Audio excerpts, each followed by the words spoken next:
Good evening and welcome to the WDSU News Hot Seat. I'm Travers Mackle. Thanks for joining us. Tomorrow morning, the legislature goes into session for the 2022 regular session. A lot of key issues to get to, the biggest being a lot of money in the state right now when it comes to federal spending. Lawmakers will have to decide how to cut that money up, where it goes, and what it's most needed for. Joining us right now, some familiar faces. State Representative Mandy Landry from Uptown, a Democrat. State Representative Matthew Willard, a Democrat who represents Gentilly. And State Representative Richard Nelson, a Republican from the North Shore, who represents Mandeville and St. Tammany Parish. All of you all, thanks for being here. Thanks for having us, Travis.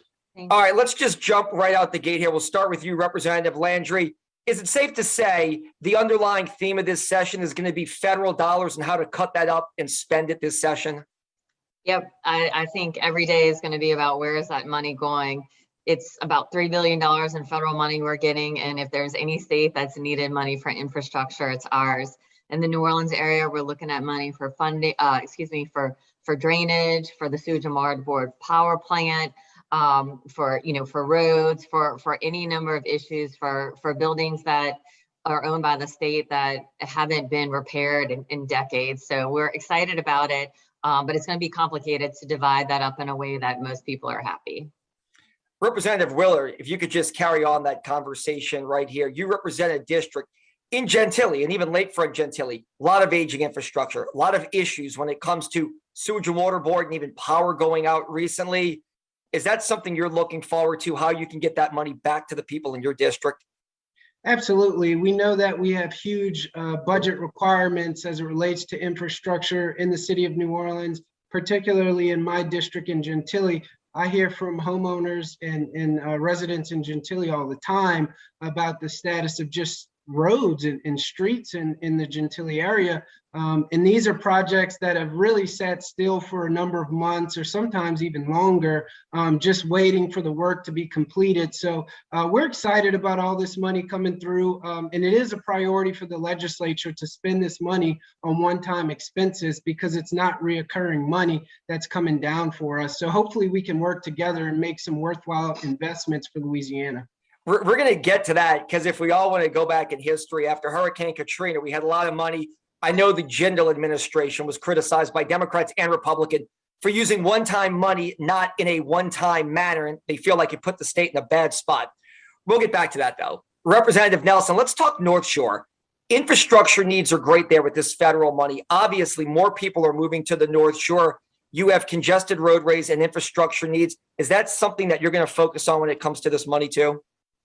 Yeah, so I mean, I think that everybody knows the growth in the North Shore has been pretty bad, and I think everyone on there, if you ask them what was their major issue, most people over here would probably say traffic, because there's certain times a day where you just don't leave because you're never going to get there.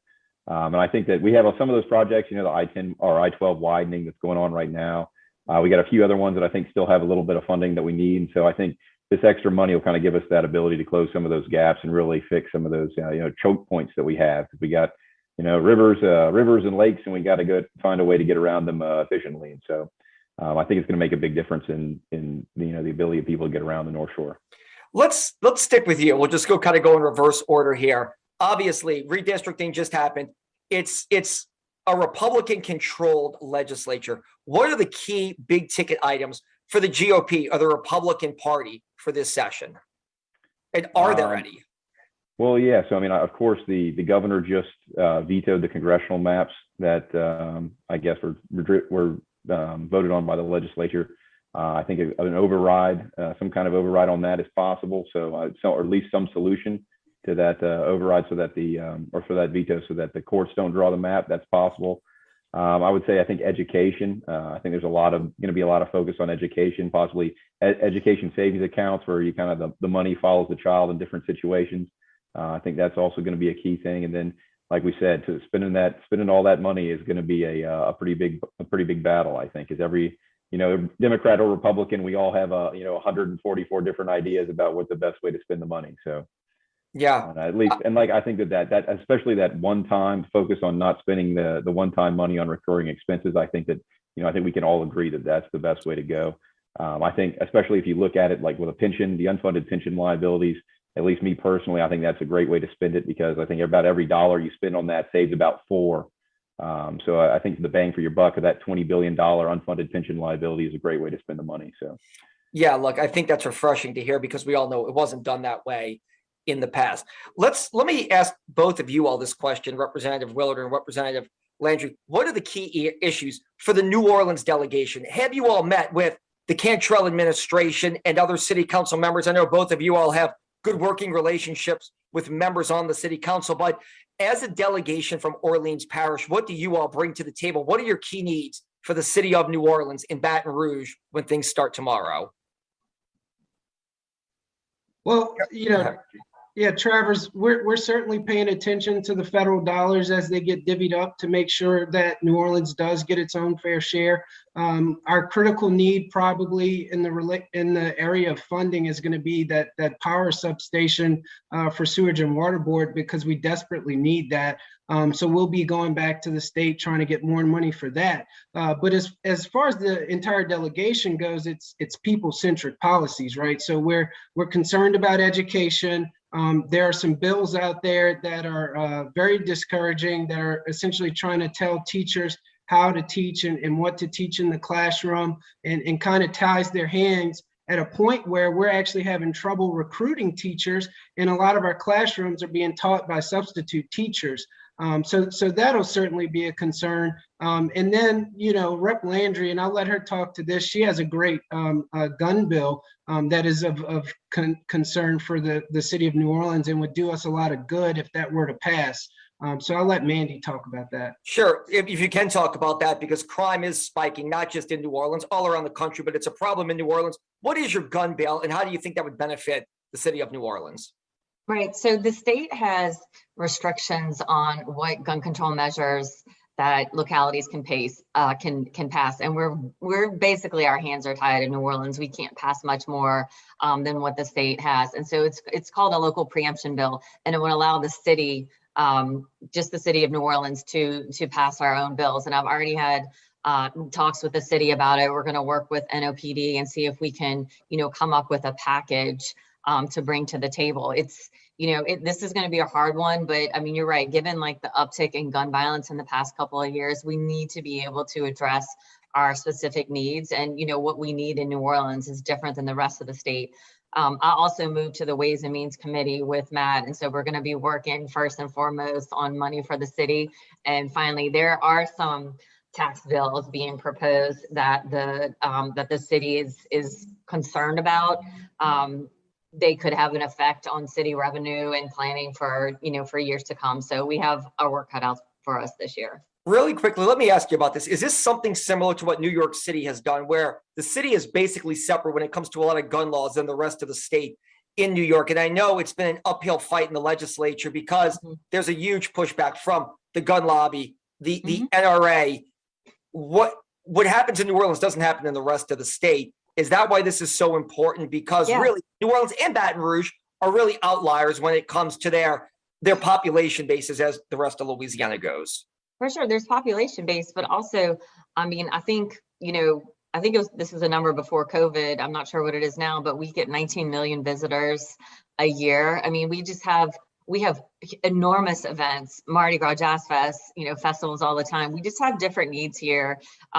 We have a high poverty rate.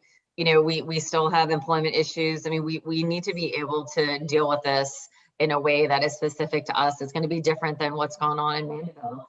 You can just see by the numbers out there. So yeah, that's the idea, that we need to be able to do what's better for us. It's not going to be the same thing that's good for Shreveport. Speaking of Mandeville, since we have Representative Nelson here and he represents Mandeville, let's talk about COVID-19. It's been for the last 2 years. The 2020 session was halted. It was resumed briefly. Last year, you guys had to do a session in the midst of people getting their vaccinations. There was great uncertainty. While there's still uncertainty with COVID, Representative Nelson, I think most people feel we're reaching the end of the line, maybe an endemic here.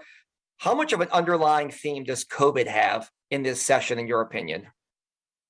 Yeah, I mean, I generally, I think most of us have kind of moved on with it. I mean, some of us moved on a while ago, and I think that, maybe in New Orleans, you still have, vaccine passports and stuff, but I mean, the rest of the state, kind of gets hit by that anytime they visit there, as opposed to we kind of moved on from it a long time ago. I think there's definitely still some, heartburn, I would imagine, in the legislature, especially among the Republicans, about, the governor's past mitigation measures and trying to rein that in. But I think we've kind of gone down that road a couple times, and the governor's vetoed a handful of bills now, so I don't really know if there's going to be that much movement on this session or anything. So I think most of the legislature has probably moved past that. And now, like we said, we're all fighting over the COVID money that the federal government sent to us. So hopefully we can spend it wisely and, make it a good investment for our future. Really quickly, I know you two, Representative Nelson and Willard, really quickly have some bipartisan legislature. We like to hear about that. I think things are too partisan. I think most people watching this agree. It doesn't have to be way right or way left. People can get along, and maybe for the best. What is your bipartisan legislation center on? Yeah, so a lot of the issues that we deal with in the legislature are just partisan in nature. One area that is not is related to economic development. So last year, the legislature created the STEM Innovation Caucus, and we put forward a package of bills that will foster entrepreneurship and innovation in the state of Louisiana. And the real driver of that is economic diversification. So we have a diverse group of members from the House across party aisles that are seeking to make some worthwhile investments into this ecosystem to foster economic diversification for Louisiana. A lot of people talk about it, but we don't see much action happening in the state. So we're putting forth some action this session. Go ahead. Did you want to add it? Go ahead, Representative Nelson. Nothing. I think that it is really one of those avenues that, we kind of work together on. I mean, in reality, just in the legislature, 90% of the bills, I think, pass without any objection. Like, everybody votes on it. It's that those aren't the 90% that makes the newspaper, though. It's the 10% we all fight over. But I think that this, those kind of STEM areas, trying to create Louisiana of the future, the jobs that keep our kids here and give them the ability to, earn a good living. I think we are all kind of behind that. And Matt and I work together on the Innovation Caucus to try and make that a reality. Representative Landry, how much of a role does Hurricane Ida recovery play in this? Obviously, New Orleans was impacted, not probably as greatly as other parts of the state, St. Charles Parish, Lafourche, Terrebonne, even St. Tammany Parish. But how much of the conversation will center on hardening the grid and making sure the state, as well as power carriers, are better prepared for the next storm that hits this area? I think that's going to happen.